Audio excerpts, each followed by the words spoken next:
Shalom Bapak Ibu Saudara yang dikasihi oleh Tuhan kita Yesus Kristus. Berjumpa kembali di dalam program seri pendalaman Alkitab. Bersama saya Billy Elia yang seperti biasa akan menemani saudara selama kurang lebih 10-20 menit ke depan, di mana saya akan mengajak Bapak Ibu Saudara untuk kita bersama-sama membaca dan merenungkan kebenaran firman Tuhan.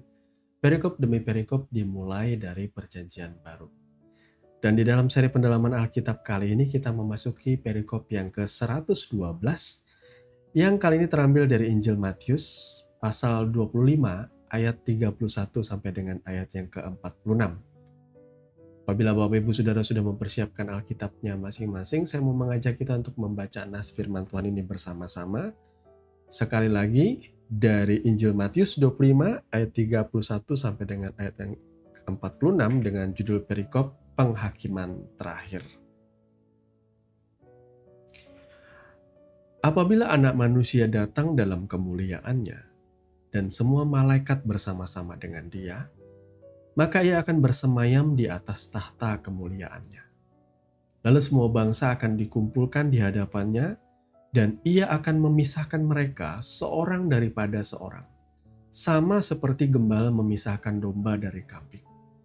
Dan Ia akan menempatkan domba-domba di sebelah kanannya dan kambing-kambing di sebelah kirinya. Dan raja itu akan berkata kepada mereka yang di sebelah kanan, "Mari, hai kamu yang diberkati oleh Bapakku, terimalah kerajaan yang telah disediakan bagimu sejak dunia dijadikan. Sebab ketika aku lapar, kamu memberi aku makan. Ketika aku haus, kamu memberi aku minum. Ketika aku seorang asing, kamu memberi aku tumpangan. Ketika aku telanjang, kamu memberi aku pakaian. Ketika aku sakit, kamu melawat aku. Ketika aku di dalam penjara, kamu mengunjungi aku." Maka orang-orang benar itu akan menjawab Dia, katanya, "Tuhan, bila manakah kami melihat Engkau lapar, dan kami memberi Engkau makan, atau haus, dan kami memberi Engkau minum? Bila manakah kami melihat Engkau sebagai orang asing, dan kami memberi Engkau tumpangan, atau telanjang dan kami memberi Engkau pakaian? Bila manakah kami melihat Engkau sakit, atau dalam penjara, dan kami mengunjungi Engkau?" Dan raja itu akan menjawab mereka, "Aku berkata kepadamu, sesungguhnya segala sesuatu yang kamu lakukan untuk salah seorang dari saudaraku yang paling hina ini, kamu telah melakukannya untuk aku." Dan Ia akan berkata juga kepada mereka yang di sebelah kirinya, "Enyahlah dari hadapanku, hai kamu orang-orang terkutuk. Enyahlah ke dalam api yang kekal, yang telah disediakan untuk iblis dan malaikat-malaikatnya. Sebab ketika aku lapar, kamu tidak memberi aku makan. Ketika aku haus, kamu tidak memberi aku minum. Ketika aku seorang asing, kamu tidak memberi aku tumpangan. Ketika aku telanjang, kamu tidak memberi aku pakaian. Ketika aku sakit dan dalam penjara, kamu tidak melawat aku." Lalu mereka pun akan menjawab Dia, katanya, "Tuhan, bila manakah kami melihat Engkau lapar atau haus, atau sebagai orang asing atau telanjang atau sakit atau dalam penjara dan kami tidak melayani Engkau?" Maka Ia menjawab mereka, "Aku berkata kepadamu, sesungguhnya segala sesuatu yang tidak kamu lakukan untuk salah seorang dari yang paling hina ini, kamu tidak melakukannya juga untuk aku." Dan mereka ini akan masuk ke tempat siksaan yang kekal, tetapi orang benar ke dalam hidup yang kekal. Amin. Untuk kebenaran firman Tuhan, mari kita bersama-sama berdoa. Bapa, di dalam nama Tuhan Yesus, sebentar kami akan merenungkan kebenaran firman. Kami mohon Tuhan memberikan kami hikmat pengertian, dan biarlah Roh-Mu yang menuntun kami, untuk kami boleh memahami apa yang menjadi maksud dan kehendak-Mu melalui kebenaran firman. Terima kasih Bapa, di dalam nama Tuhan Yesus kami berdoa. Amin. Bapak Ibu Saudara yang dikasihi oleh Tuhan kita Yesus Kristus, ya, nas firman Tuhan kali ini lumayan panjang ya pembacaannya. Tetapi di sini ada beberapa poin yang menarik yang dengan tegas disampaikan melalui judulnya di sini, penghakiman terakhir. Ya. Sekali lagi Matius 25 ayat 31 sampai 46 itu judul perikopnya penghakiman terakhir. Ini menegaskan kepada kita bahwa di akhir zaman kelak, ya, kata orang adalah akhir dari kesudahan segala zaman Ini yang akan terjadi, saudaraku, apabila Anak Manusia datang dalam kemuliaan dan semua malaikat bersama-sama dengan Dia, maka Ia akan bersemayam di tahta kemuliaan. Jadi saudara perhatikan di sini bahwa Yesus sedang menubuatkan kedatangannya, bahwa kelak Ia akan datang dalam kemuliaannya. Ia menyebut dirinya sebagai Anak Manusia. Saya sangat tertarik dengan istilah ini karena istilah ini menegaskan bahwa Yesus itu adalah justru Tuhan yang 100% menjadi anak manusia. Dia adalah Sang Firman, terang sejati itu, rela untuk menjadi anak manusia. Makanya Ia menyebut dirinya anak manusia. Kalau ada pertanyaan saudara, kenapa Yesus berdoa kepada Bapa? Kenapa Ia berseru kepada Bapa? Maka saya akan katakan dan jelaskan bahwa kesemuanya itu justru menunjukkan bahwa Ia 100% menjadi anak manusia. Bagaimana penjelasannya, saya juga sukar memaparkannya. Tapi saya memahami, untuk menyelesaikan karya keselamatan atau karya penebusan, maka harus ada seorang manusia. Saudara boleh membaca Alkitab saudara di dalam Perjanjian Baru, dengan tegas dikatakan di sana bahwa Yohanes Pembaptis menunjuk kepada Yesus. Inilah anak domba Allah yang menghapus dosa dunia. Orang-orang bertanya, kenapa Tuhan harus menjadi manusia? Tapi mereka lupa dengan satu pertanyaan yang paling hakiki. Apakah Yesus itu iseng menjadi manusia? Apakah Yesus itu cuma karena kurang kerjaan jadi anak manusia? Enggak. Yang orang lupa ialah tujuan Yesus menjadi manusia itu apa? Untuk menjadi korban penebus dosa. Yang dinubuatkan bertahun-tahun lewat gambaran dari kemah suci. Pengorbanan anak domba yang darahnya dicurahkan atau dicipratkan kepada jemaat untuk menghapus dosa. Realitanya ialah, atau penggenapannya ialah dari nubuatan itu ialah Yesus Kristus harus mati. Dan dalam prosesnya Ia mati dalam keadaan sebagai manusia. Tapi apakah Tuhan itu bisa mati? Tentu tidak. Ia berkuasa atas maut, bahkan Ia mengalahkan maut. Makanya Yesus mati dalam keadaannya ditegaskan oleh Rasul Paulus sebagai manusia. Tetapi keilahiannya menyatakan kuasa kebangkitan. Roh Allah itu tidak bisa dibunuh, tidak bisa mati. Karena Ia adalah pencipta kehidupan itu sendiri. Bagaimana mungkin Ia bisa dibinasakan? Nggak mungkin. Kuasa kebangkitannya Ia nyatakan pada hari yang ketiga. Yesus itu tubuhnya tuh tidak lantas gimana ya? Tubuh Yesus itu tubuh kemuliaan. Sehingga ketika Ia dibangkitkan, Ia tetap mengenakan tubuh yang sama, tetapi dalam keadaan yang dimuliakan. Bekas paku itu masih ada sebagai tanda kemuliaan. Realita bahwa Yesus betul-betul menjadi seorang anak manusia. Yesus adalah role model bagi setiap kita. Makanya kalau ada pertanyaan kenapa Yesus berdoa kepada Bapa? Kalau Yesus itu Tuhan, kenapa Ia berdoa kepada Bapa? Apakah Bapa itu lebih besar daripada Yesus? Dalam keadaannya sebagai manusia, Ia mengakui bahwa Bapa lebih besar daripada Dia. Karena sekali lagi, Dia menyatakan dirinya adalah sebagai hamba, sebagai anak manusia. Dia tidak menggunakan privilege itu.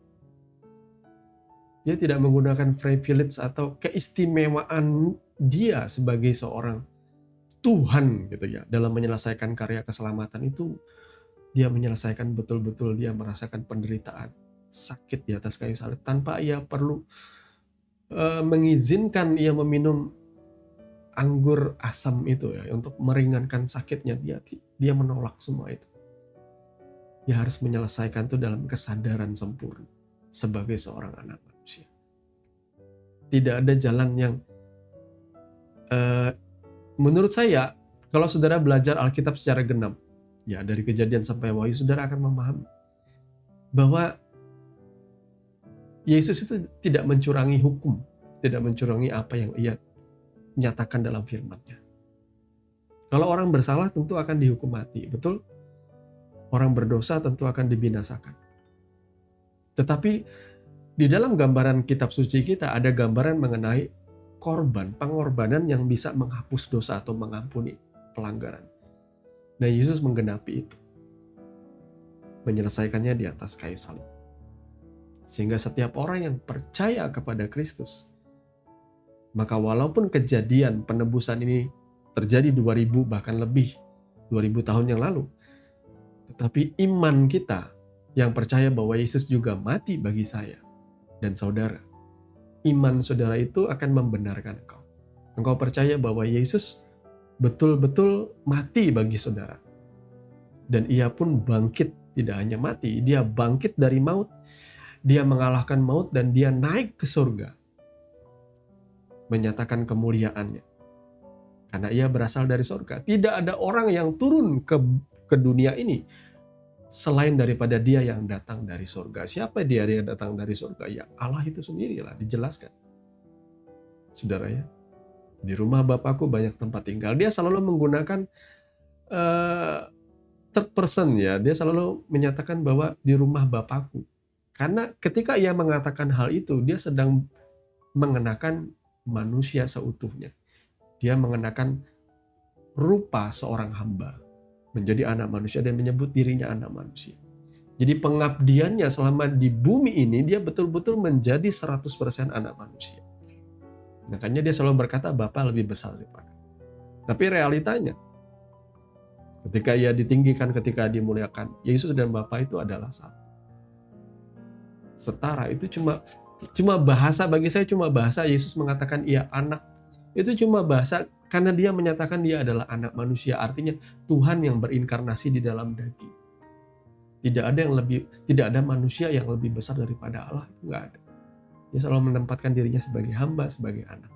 Ya, maka pahamilah bahasa-bahasa Alkitab yang memang gap generasinya tuh jauh, sehingga kita sangat sulit memahami bahasa atau literasi yang jelas berbeda sekali ya. Sastranya sudah terpaut 2000 tahun yang lalu, itu sudah sangat jauh sekali. Saya sudah banyak kali mengkhotbahkan hal ini bahwa saudara nonton film Dono Kasino Indro yang kebanyakan tuh dirilis tahun 80-an ya. Bahkan ada tahun 90-an awal. Itu saudara nggak akan ngerti beberapa istilah-istilahnya kecuali kalau saudara lahir di zaman itu. Tapi beberapa di antara kita ngerti ada istilah-istilah tertentu ya. Nah itulah, apalagi kalau yang ribuan tahun. Bahasa-bahasa atau sastranya itu sangat jauh berbeda dengan kita. Ada bahasa kiasan, perumpamaan, istilah-istilah yang ada hubungannya dengan tata krama dan budaya orang Yahudi yang tentunya kita nggak pahami. Makanya jangan sekedar menerjemahkan Alkitab sesuka perut kita. Maka harus ada cek dan recheck, harus ada bukti otentik dan bukti sejarah supaya kita bisa memastikan kita mempelajari kitab suci itu dengan benar. Jangan cuma kayak orang-orang yang mengaku pindah dari Kristen padahal ternyata mereka penipu ya, mengaku S3 Vatikan, itu aneh sekali ya. Kita akan lanjutkan saudara ya. Lalu sebuah bangsa akan dikumpulkan di hadapannya. Jadi perhatikan di sini bahwa Yesus datang dalam kemuliaannya bersama dengan malaikatnya. Semua bangsa dikumpulkan di hadapannya. Dan ia akan memisahkan seorang daripada seorang. Sama seperti gembala memisahkan kambing dan domba. Domba dan kambing di sini ya. Selalu digambarkan bahwa orang-orang benar itu selalu digambarkan seperti domba dalam Alkitab. Kalau saudara mempelajari perbedaan domba dan kambing, saudara akan menemukan ya alasan kenapa orang benar itu sering diumpamakan seperti domba. Ya. Domba itu adalah hewan yang penurut, terutama kepada tuannya, yakni gembalanya. Mereka sangat penurut. Mereka dengar-dengar dan mereka mengikuti suara gembalanya. Sementara yang namanya kambing itu berbeda jauh ya. Kambing itu agak nggak jelas, sulit dikendalikan seperti itulah binatang ini ya. Kemudian raja itu akan berkata dengan mereka yang di sebelah kanan, yakni kaum domba-domba ini, hai kamu yang diberkati oleh Bapa, terimalah kerajaan yang telah disediakan bagimu sejak dunia dijadikan. Tuhan menjanjikan kerajaan bagi mereka yang ada di sebelah kanan. Sebelah kanan itu selalu menggambarkan kemuliaan dan kehormatannya. Lalu bingung orang-orang di sebelah kanan ini. Wah, ini saya kagum ya. Orang-orang yang mendapatkan hadiah dari Tuhan, orang-orang yang mendapat upah dari Tuhan, dan mereka masih mempertanyakan itu. Apa alasannya? Kenapa mereka pantas menerima semua itu? Sebab ketika aku lapar, kamu memberi aku makan. Itu kata Tuhan, ya, Yesus mengajar ya. Ketika aku haus, kamu memberi aku minum, dan seterusnya. Sampai orang-orang di penjara dikunjungi. Lalu orang-orang ini dengan rendah hati, orang-orang benar ini dengan rendah hati menjawab dia, Tuhan, kapan kami melihat engkau lapar? Kapan kami memberi engkau makan atau haus? Kapan kami memberi engkau minum dan melihat engkau sebagai orang asing, sebagai tumpangan, orang yang butuh tumpangan atau telanjang, dan kami memberi engkau pakaian? Kapan kami melihat engkau ada di penjara, Tuhan? Atau kami melihat engkau sakit? Lalu Yesus berkata apa? Raja ini berkata, aku berkata kepadamu, segala sesuatu yang kamu lakukan untuk salah seorang dari saudaraku yang paling hina ini, kamu sedang melakukannya untuk aku. Dan ini berbeda ya, berbanding terbalik dengan yang di sebelah kiri. Mereka tidak melakukannya. Jadi Bapak Ibu Saudara yang dikasih oleh Tuhan kita Yesus Kristus, dari nas ini saya menangkap sesuatu ya. Bahwa yang pertama saya tangkap ialah kita perlu tidak hanya sekedar memiliki iman, tetapi juga memiliki perbuatan. Saya meyakini satu hal, bahwa setiap orang yang percaya kepada Kristus, di dalam batin mereka ada yang namanya benih ilahi. Benih ilahi ini akan tumbuh seiring kedewasaan rohani mereka. Dan benih ilahi ini tidak bisa berbuat dosa. Di dalam 1 Yohanes, ya, kalau tidak salah, saudara boleh cek dan dicek. 1 Yohanes berkata, ya, surat 1 Yohanes ya, di dalamnya ada berkata bahwa benih ilahi itu tidak bisa berbuat dosa. Jadi benih ini tentu ditaburkan di dalam hati kita. Dia akan tumbuh. Tidak selalu jadi benih terus, dia akan tumbuh. Ya. Bagaimana ia tumbuh? Karena Yesus Sang Gembala Agung itu, ia juga menjadi seekor lembu yang dewasa, yang baik.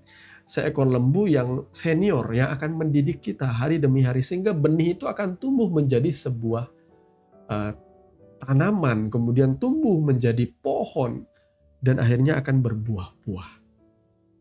Maka saudara yang dewasa di dalam Tuhan, semakin tinggi kedewasaan rohanimu, engkau akan menjadi semakin membenci yang namanya dosa. Semakin tidak menyukai yang namanya pelanggaran, kejahatan, atau hal-hal sumbang yang menyakiti hati Tuhan. Saudara merasa tidak nyaman hatimu ketika engkau melanggar kekudusan Tuhan, ketika engkau melakukan satu dosa dan pelanggaran, engkau merasa tidak enak hatimu, engkau merasa dituduh nuranimu. Nah, itu benar berarti saudara melakukan kesalahan lalu merasa tidak enak hatimu, itu benar. Bukan berarti salah. Kalau saudara ngelakuin hal yang salah, lalu saudara tidak sadar itu salah. Saudara bahkan tidak malu melakukannya, kesalahan itu. Saudara tidak malu berselingkuh, tidak malu kumpul kebo, tidak malu korupsi, tidak malu melakukan hal-hal yang jahat di hadapan Tuhan. Itu berarti saudara ada yang salah dengan dirimu. Saya pikir kata yang paling tepat, engkau sedang meninggalkan Tuhan. Atau bahkan dalam perjanjian lama, Tuhan rohnya sedang meninggalkan engkau. Maka engkau tidak sadar-sadar.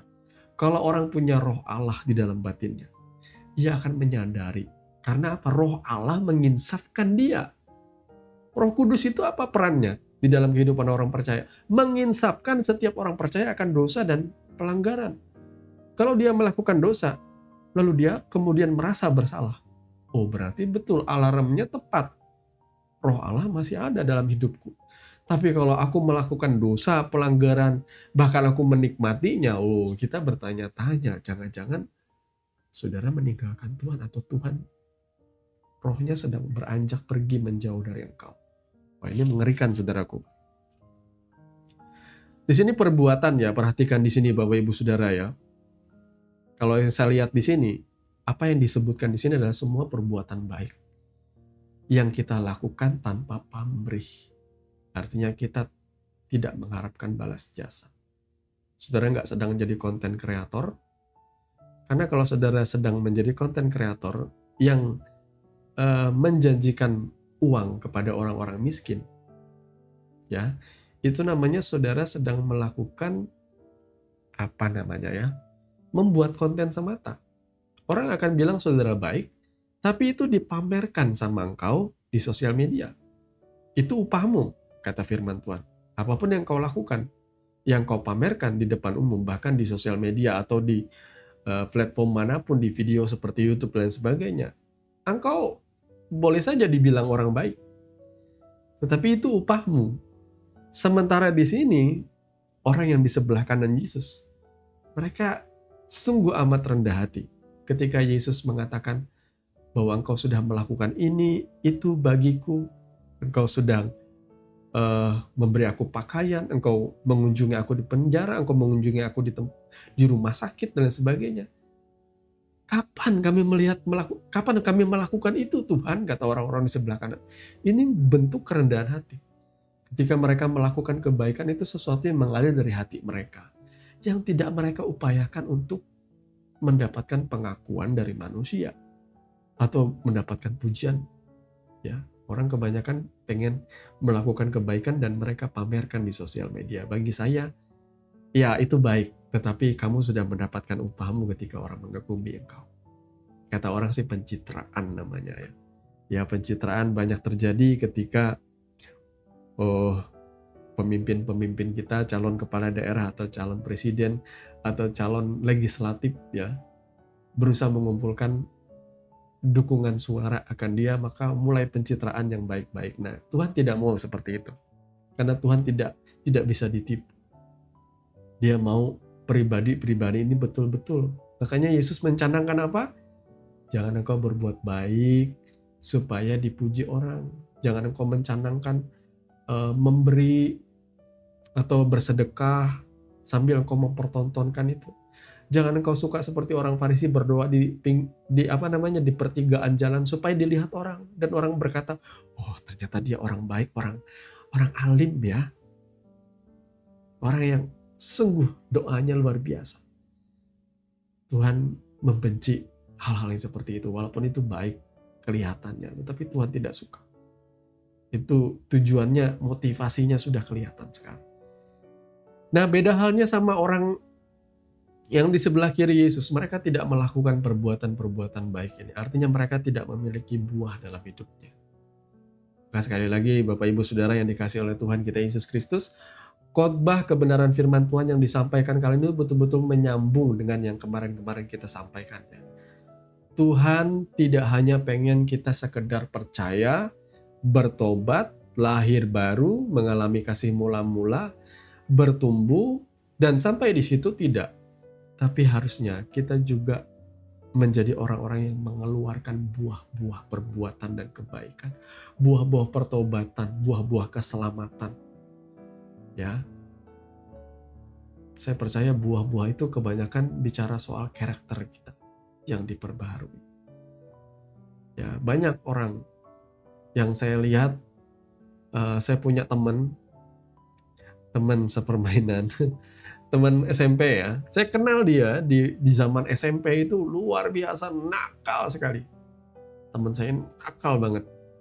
Dari SMP sudah ngerokok.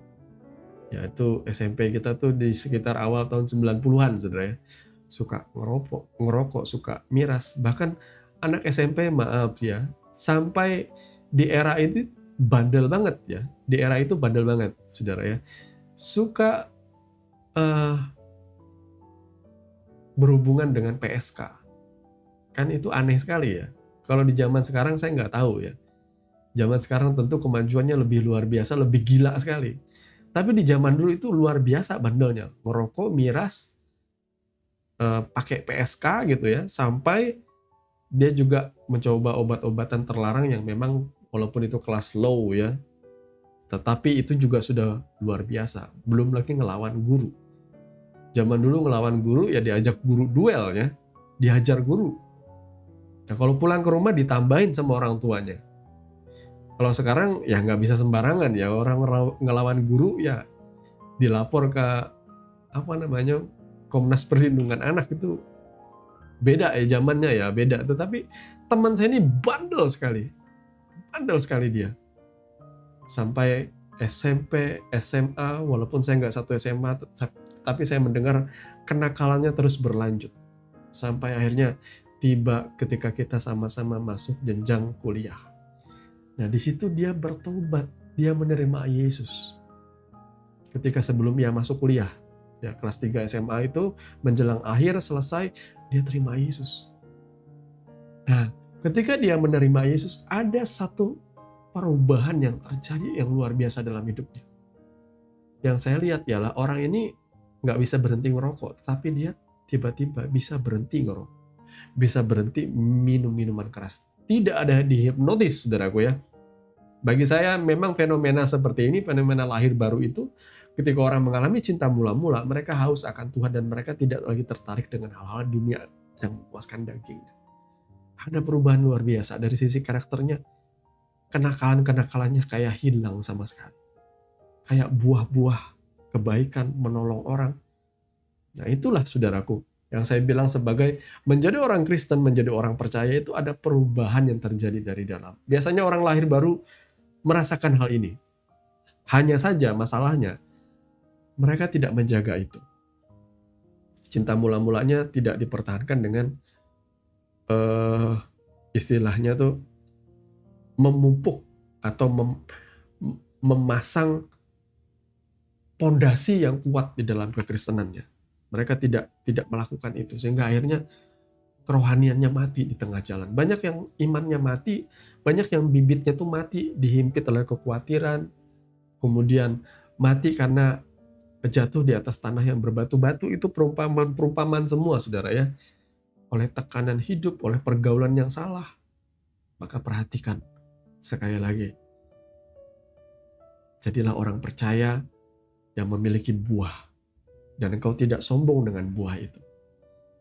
Biarlah engkau melakukan semuanya itu, semuanya karena tumbuh dari dalam hati saudara. Saya berdoa bagi Bapak Ibu Saudara yang mendengarkan kebenaran firman ini, agar saudara boleh memahami apa yang saya sampaikan di kesempatan kali ini. Dan apabila saudara ada yang mau menambahkan, silakan tulis di kolom komentar. Saya percaya saudara diberkati di kesempatan kali ini. Tuhan Yesus memberkati kebenaran firman-Nya dan mari kita sama-sama berdoa. Bapa, di dalam nama Tuhan Yesus, terima kasih karena Engkau sudah mendidik dan mengajar kami melalui kebenaran firman. Tuhan, tolong kami agar kami boleh bertumbuh dan berbuah di dalam kebenaran, di dalam iman, di dalam kasih kami yang sejati. Tolong kami Tuhan, kami ini daging yang penuh dengan kelemahan, tapi kami percaya Roh-Mu menuntun kami hari demi hari. Ajar kami untuk mampu menyangkal diri, memikul salib dan mengikuti Engkau dengan setia, Tuhan. Bahwa pada akhirnya kami menyadari, bukan berkat-berkat yang menyenangkan hidup kami, namun Engkau yang berkenan berjalan bersama-sama dengan kami. Engkau menyertai kami senantiasa, Engkau Immanuel, Allah yang setia sampai kesudahan zaman. Terima kasih Bapa, di dalam nama Tuhan Yesus kami berdoa. Haleluya. Amin. Bapak Ibu Saudara yang dikasihi oleh Tuhan kita Yesus Kristus, kita sudah sampai di penghujung program seri pendalaman Alkitab. Saya tidak bosan-bosannya mengucapkan terima kasih bagi saudara yang sudah tetap setia mengikuti channel ini dan mendukung kita di dalam doa. Terima kasih untuk kesetiaan saudara.